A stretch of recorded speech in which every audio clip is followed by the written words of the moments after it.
Hey, what is up, everybody? Welcome back to Triple R, Ryan's Real Reactions, and today we are continuing the deep dive into the case of Mackenzie Shirilla. This video is titled Teen Smirks in Court, Thinks She's Going Home, then the video plays. This is from the YouTube channel Women of Crime. Let's do it. She looked directly at the judge, confident, almost smiling, like she was about to walk out of that courtroom and grab dinner with friends. She's certainly smiling. 17-year-old Mackenzie Shirilla had convinced herself she'd beaten the system.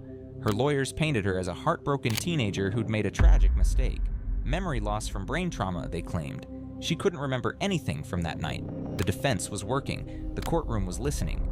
But then, the prosecutor pressed play, and everything changed.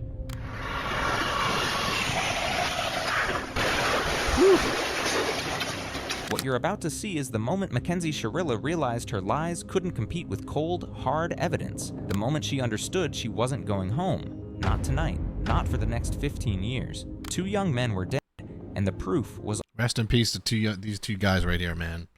Didn't deserve that at all.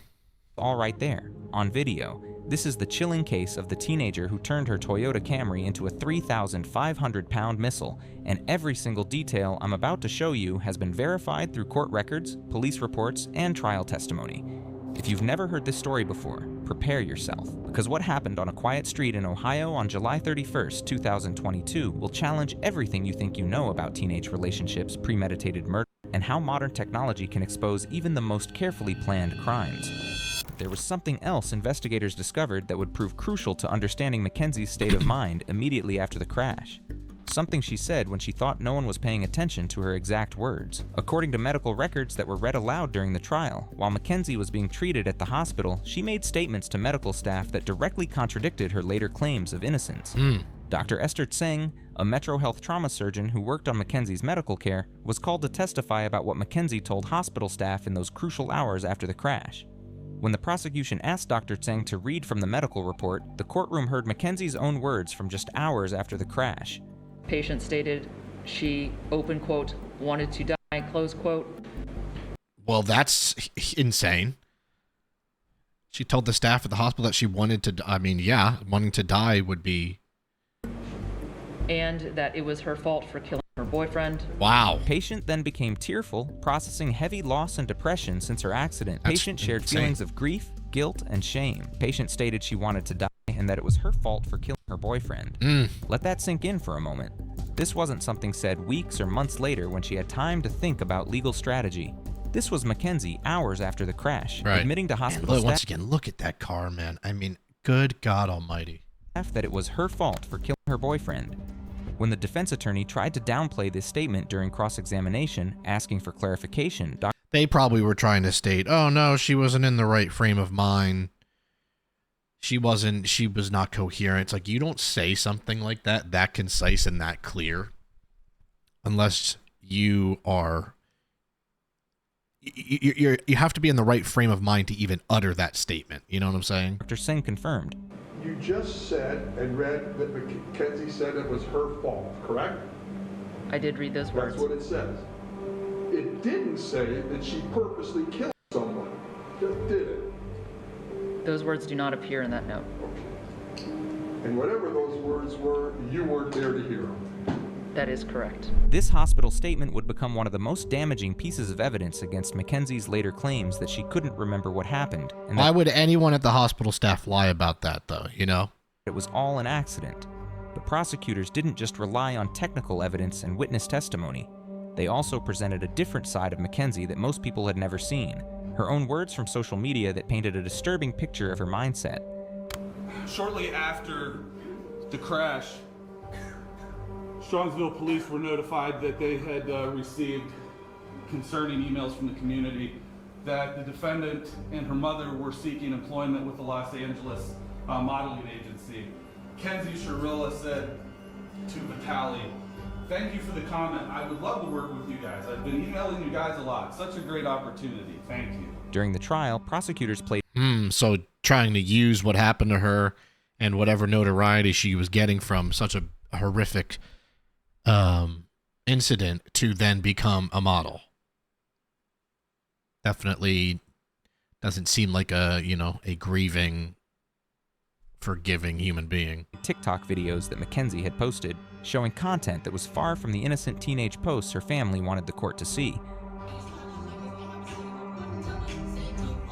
Yeah, there's that. Just insane.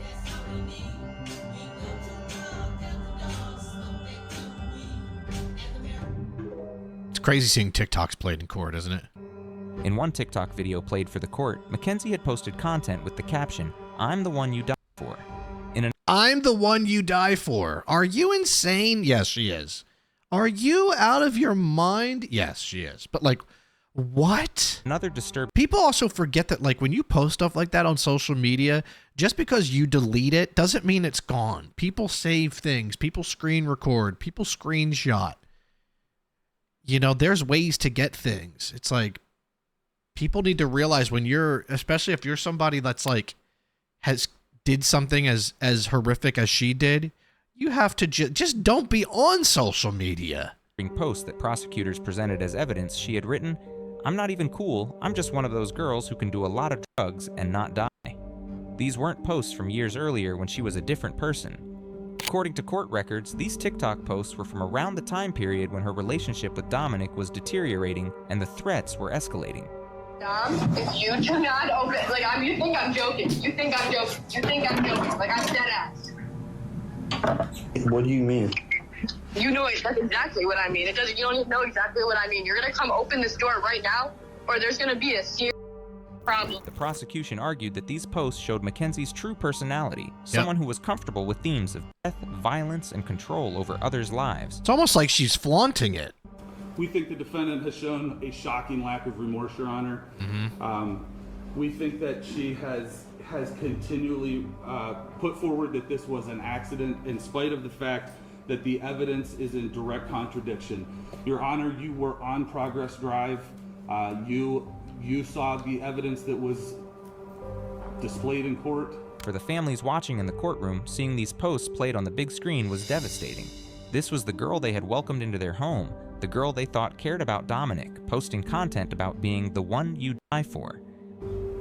Gotta figure like a pin, I'm gotta figure like the doll. Don't care if you think I'm dumb, I don't care at all. Can't eat best, sweetie, if I wanna be adored. I'm the girl you die for. I'm not even cool, I'm just one of those girls that can do a lot of and not die. The TikTok evidence. Also, what's crazy is like flaunting the like Google me is crazy. Yeah, you don't think like she's basically saying, yeah, look up what happened. I'm still alive. Yeah, but two people aren't. Lil Ken's baby, is that her username is? Like, it's if something like that happens and it is an accident and it's absolutely was like, oh my God, the worst thing ever. This is the last thing you would be posting on social media, right? You wouldn't even want to think about that word. You wouldn't even want to hear the word drugs. You wouldn't even want to hear the word die in your life because of the trauma that you would be suffering. And this is a girl flaunting it on TikTok for likes, trying to get a modeling contract. It's just nasty stuff. And not die. Look at the smile. Look at the smile. One of those girls that can do a lot of look at that. And not die. That's creepy.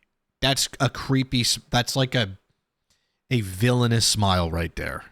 The TikTok evidence helped prosecutors argue that Mackenzie's innocent teenage facade was carefully constructed, and that her real thoughts about death and control had been documented in her own words long before the crash.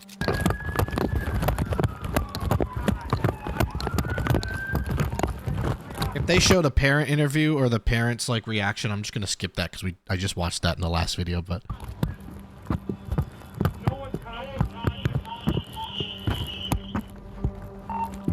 No one's breathing. Bust that window out. All right.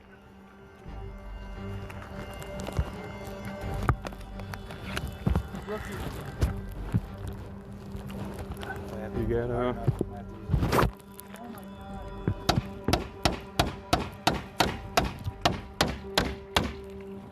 You didn't see any weapons or anything in the car? No. Look at the debris, dude. The debris flew 20, 30 feet from the car itself. That's how hard the impact was. There's a lot. It looks like there's debris 100 feet down the near the road there. Holy smokes.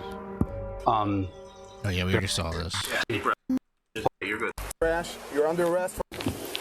I'm Detective Jesus. I'm the one who's been investigating the crash. You're under arrest for aggravated murder ×2.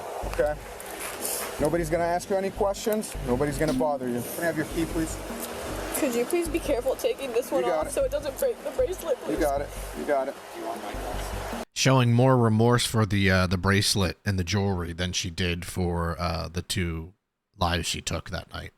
No. Thank you. You got it. Okay. Just keep your hands right here.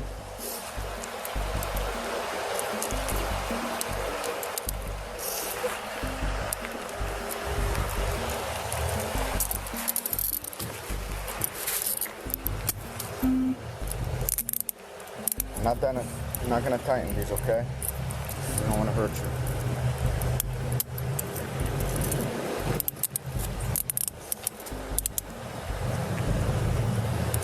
You good? Are they good?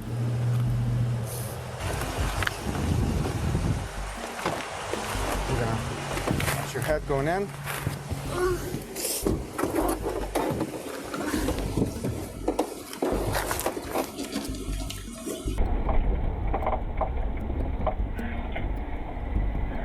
Kind of like, you know, that scenario where it's like you're only sorry you got caught, because there's like there were no tears on social media, there were no tears when she was flaunting money and trying to get a modeling contract, there were no tears when she was mocking things with her and her friends a Halloween costume, but then the second she's in handcuffs and reality hits, suddenly there's the tears and there's the sorrow.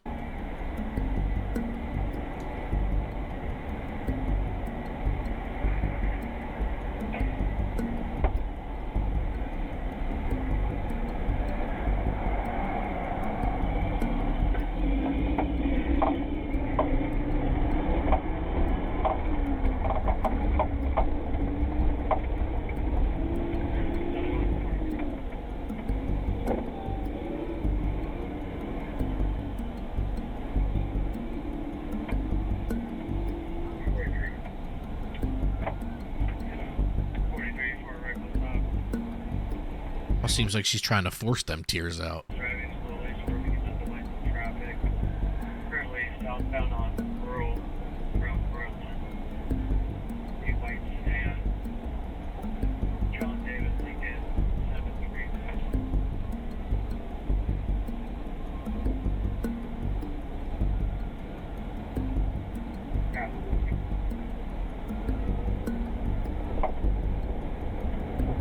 One of those things, man, where actions have consequences. And she knows that there's a camera there. She's looking right at it. It's hard for me not to think that she knows, she knows what she's doing here. Putting on a show of immense sadness. 11 calling partner. Partner, make sure that the juvenile fact sheet that gets filled out in the jail is the county one, not the... See, like, you could see, like, she goes from crying to then, like, she hears something about her and then, like, immediately stops and is, like, thinking and, like, listening in. And then, like, back to being sad. You know what I'm saying? Like, you can't just stop tears like that. When you're emotional and you're crying and you're a mess, you can't just go, yeah, so what's up? No, it's like, no. SPD one. It's not how it works. Suddenly her eyes are dry as can be. I don't know what she's saying. She's praying or what? If anybody can read lips, let me know.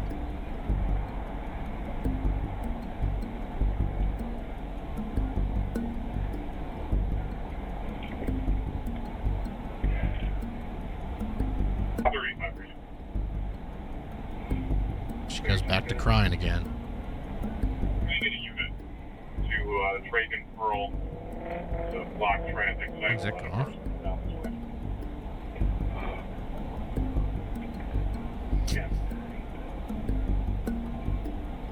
Tears have stopped again. Oh, here go the tears again. It's like watching Meryl Streep acting.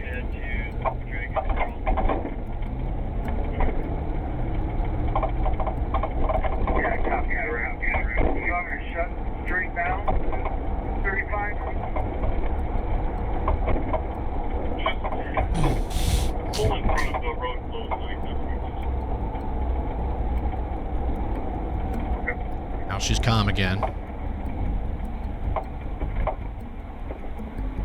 Is she saying mommy? It's just like...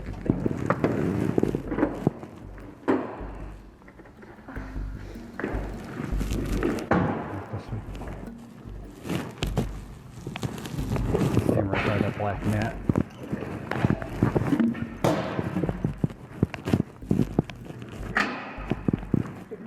Straightforward. I already saw this part, right? This is where she's upset about her jewelry. Yeah. No, I need you to take it off. Like she showed once again. These are actual tears. You're in jail right now. She's actually crying here because she can't have her jewelry, and maybe the jewelry is sentimental. But guess what? Guess what else was sentimental? The memories and the lives of the two victims. I already saw this part in last video, so I didn't need to replay it, but... Mentions. Okay, hold on, I haven't seen this part. I haven't seen her taking it all off.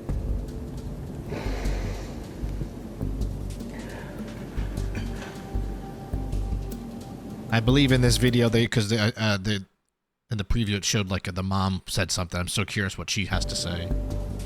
Her statement. This is genuinely the saddest she's actually... Look, she's wearing a lot of jewelry, by the way. A lot of things. Look at her, though. This is genuine sadness. Because of jewelry. Where was this remorse before?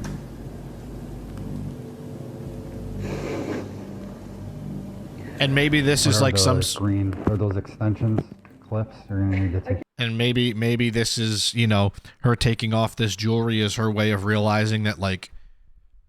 You know, they're stripping her of everything, and that this is, you know, this is serious. She probably always wears this, so this is almost like her feeling like she's naked, and that's the point. You know, you're not supposed to have anything that brings you comfort in a jail. Can't take them out. They're like in my they're like in. Okay. Unless you have pliers, we can get them out. What about that tie? I'm gonna hold off and see what ends up. Because it's kind of weird. I don't know. Corvatus is back there. Now, what do they do with that jewelry? I'm curious. Do they give that to the family? Do they hold that for her until when she's out of jail? Who gets that? Like that's if anyone knows the answer to that. Mackenzie, just hang out up against that wall to your right.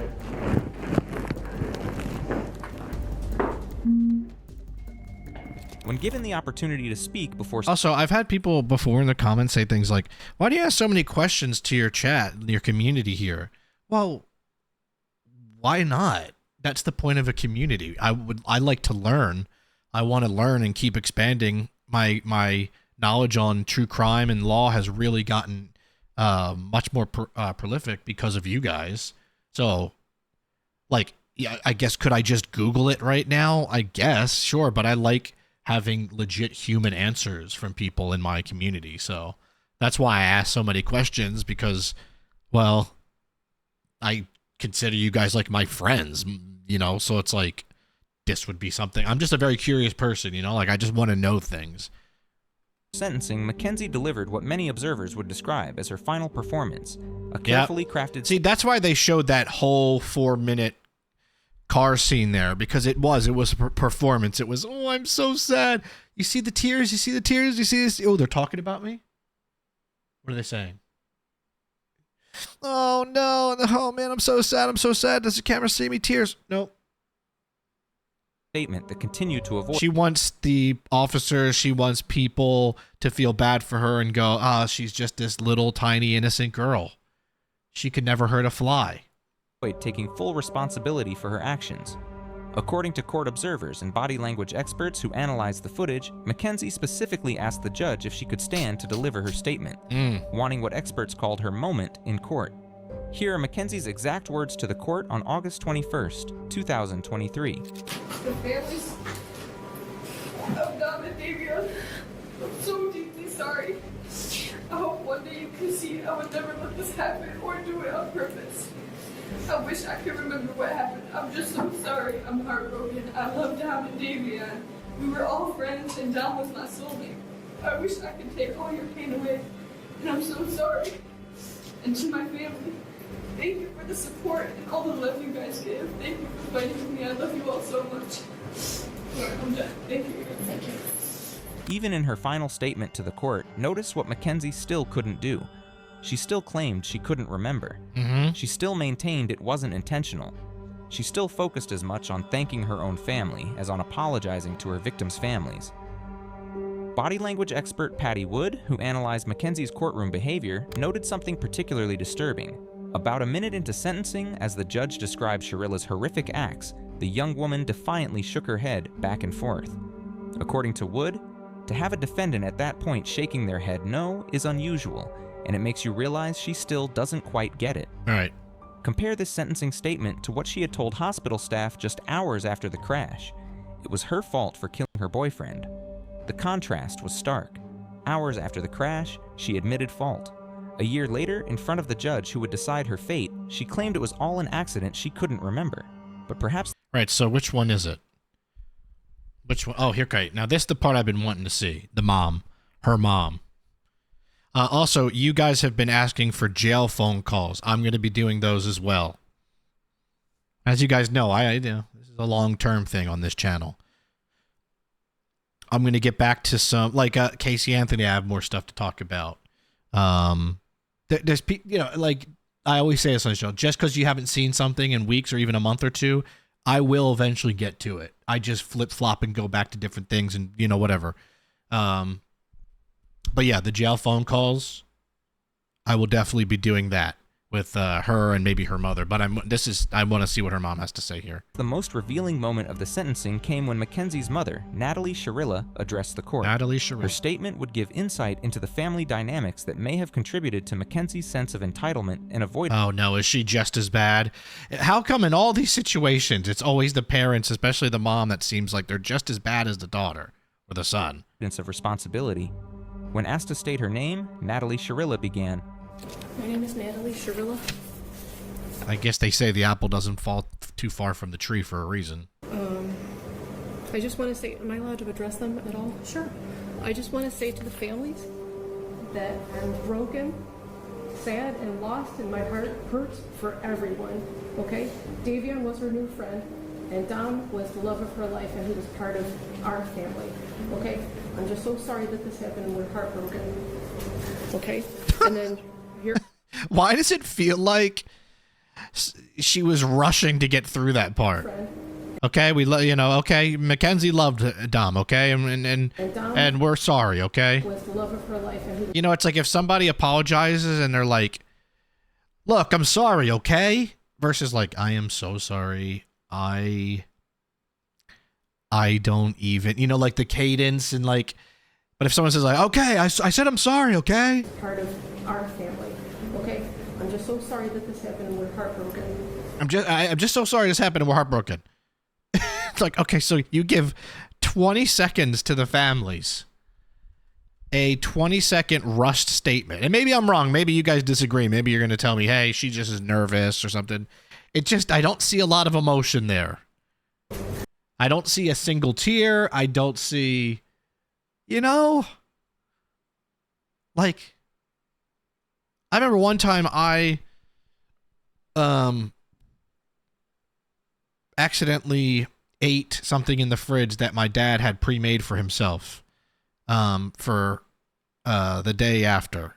I apologized more sincerely for eating his turkey plate than she just did for her daughter ending the lives of two of Davion and Dominic. Once again, may they rest in peace. And they didn't deserve this. Okay? And then, Your Honor, this was a terrible, tragic nightmare accident to have happened that she has no memory of, and she will never emotionally or physically recover from it. She almost died too. Even after hearing days of evidence about the practice runs, the threats, the black box data showing deliberate acceleration, and the surveillance footage, Mackenzie's mother still called it an accident. Right. It seems like, once again, just there's no accountability. There's no accountability.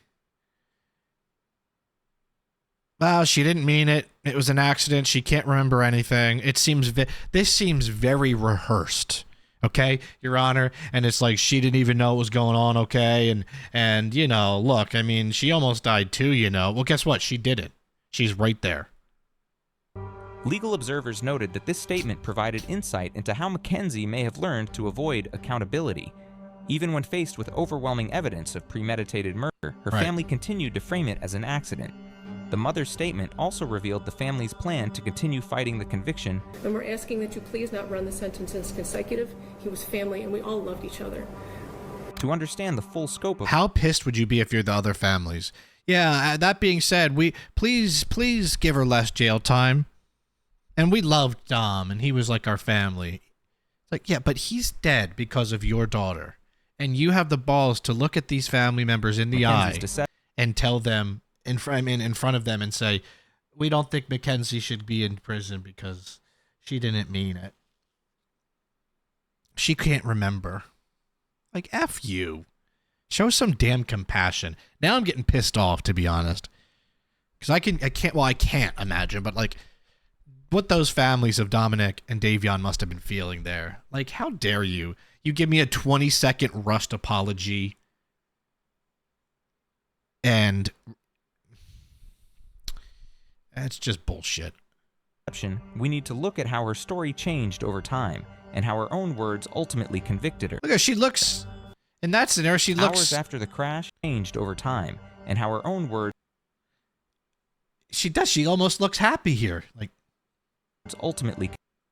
I think she thought she was going to get off on this. That's just terrible behavior from her. Convicted her. You could just tell that this girl, because of her family, did not take this seriously and thought that everything was going to be fine.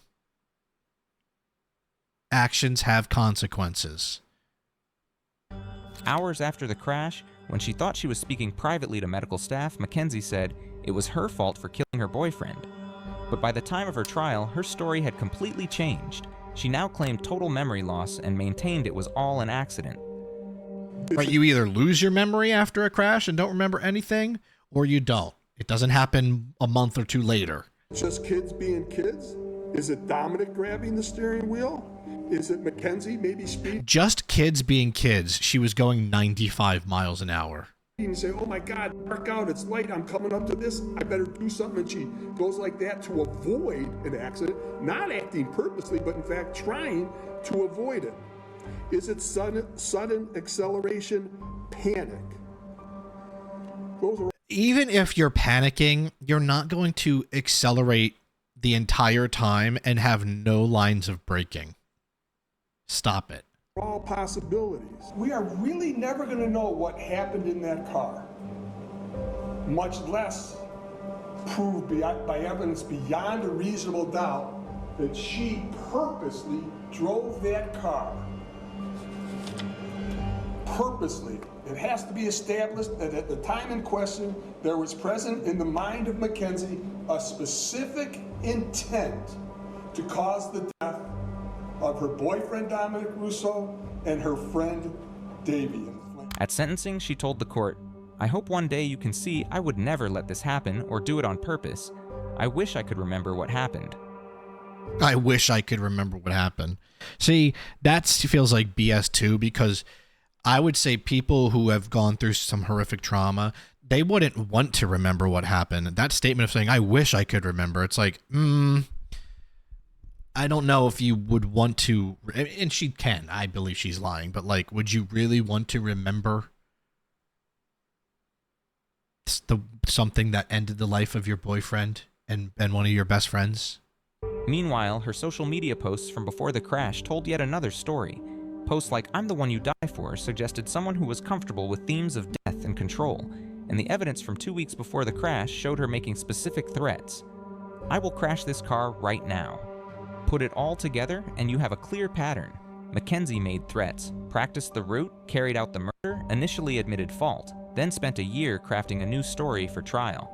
Having had count 2 tried to it pursuant to waiver, finds the defendant Mackenzie Shirilla guilty of murder, to wit Davion Flanagan, in violation of Ohio Revised Code section 2903. I gotta watch the, I think there's like a 9-minute video of her getting her sentencing. I might do that for one of these days for the bonus Saturday video. The goal of the bonus Saturday videos originally was for like shorter form content, like because not every video I can find is long. There's some videos I want to watch that are like 6 to 10 minutes. So that's what the point of the Saturday videos are, and I kind of got away with that. So I want to get back to that. The Saturday videos are supposed to be more of the quicker content. It's never going to be a 5-minute video for me. It'll always be at least 15, 20 minutes, but you know what I mean. 02A is charged in count 2 of the indictment. Count 3, murder. I want to wait and watch the rest of that later. So, oh my goodness, man, what a look at that logo. Jeez Louise, Women of Crime. Wow. So once again, I mean, although the way she was, you know, she's just as bad in court, but I'll tell you, her mom. What do we think about that mom statement? I'm probably going to title this something about Mackenzie in court made me whatever, you know, a YouTube title. But to be honest, her mom made me even more mad. In the comment section below, let me know what you think. Was I overthinking it with the mom? Was she just nervous? It just seemed like there was no compassion. She wasn't speaking to them. She was just speaking to get it out of the way, you know? Let me know. I'm curious. I'm very curious. I will do some more with this. I'll do some of the jail calls. I want to do some of the sentencing. I'll get to some things. And then once again, as always, if you feel like I haven't, like, let's just say it's Casey Anthony or something I watched, but then I kind of didn't watch more of, let me know in the comments. If you want more of something that I only covered once or twice, let me know. Because sometimes I do just forget, or I'm like, oh, do they even want more of that? Right? So if you ever look through the channel and you're like, oh man, I wish you would do more of this or do another Jeffrey Dahmer video or whatever, please let me know. Genuinely, that's the best way for me to figure out if you even care about that stuff. If you made it to the end, like the video, of course, hype the video, and the big one is subscribe to the channel. Turn on the notifications, click that little bell. It doesn't make a bell noise, but it should. It should ring, but it doesn't. Make it set to show all so you don't miss a video. If not, YouTube sometimes doesn't show videos from creators. They just show what they think that you want. Even if you have notifications turned on, if you don't have it set to show all, they still won't show you all the videos. I post 4 times a week. I don't spam. Okay, you're going to get 4 videos. Tuesday, Thursday, Saturday, Sunday. Not going to overblow your inbox or anything. And, you know, I appreciate it. Thank you to my Triple Army members. I love yous. That is it for me here on Ryan's Real Reactions. Please don't bother me while I'm watching true crime. Rest in peace to Dominic and Davion. Peace out.